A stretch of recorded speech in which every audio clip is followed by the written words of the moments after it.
Oh, Beatlemania. This is some great footage right now. By the way, 73 million people tuned into that show when the Beatles performed on the Ed Sullivan Show.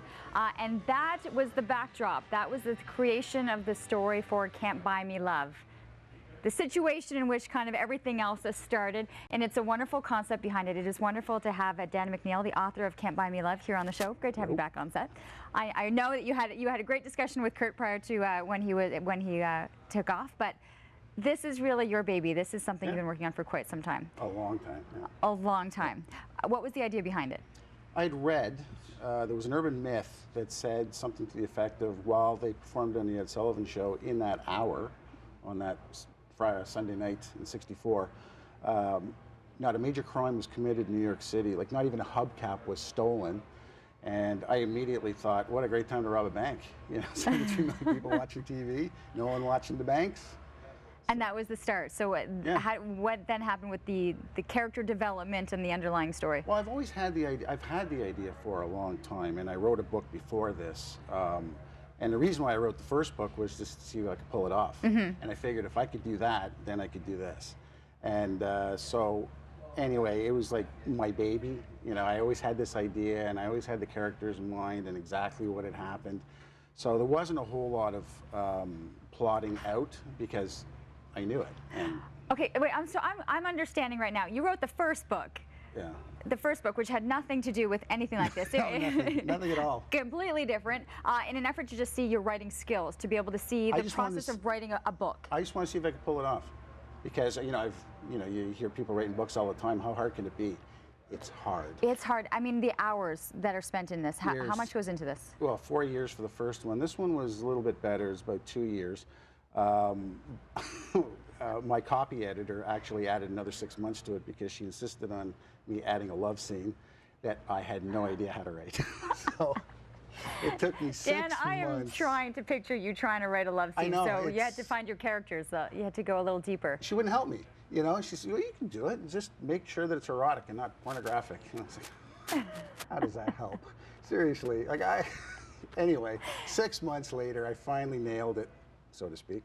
And anyway, it's in there. And so the love story is in there. It's the heist. It's the bank heist. That's really the main draw. Yeah, Sonny Carter is this guy. He's one of life's losers. You know, he tried to rob this bank in 1939. He gets caught because, you know, he and his gang are not very good.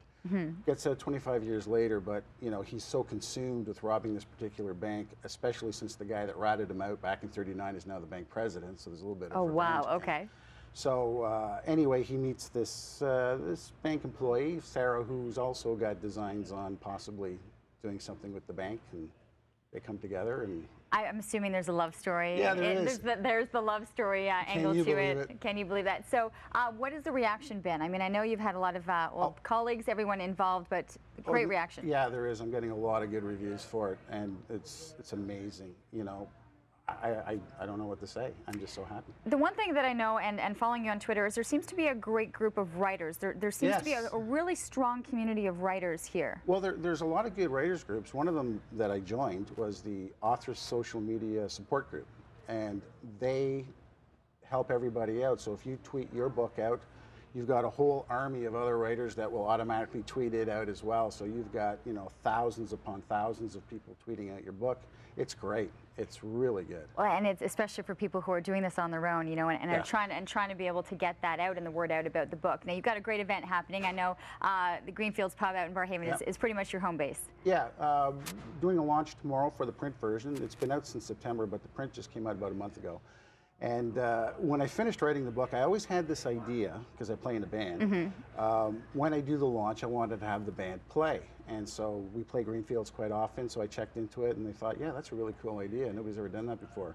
So the launch will be going between 7 and 9 tomorrow night, and then we go on about 9:30, and the whole first set's going to be all Beatles.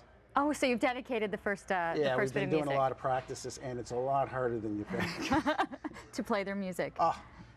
I'm actually going to be doing backups, and that could be hit or miss. A new appreciation for the Beatles, who helped launch this idea Well, of the book? I've always had a huge appreciation, but especially, well, I got to sing that. Yes, you do.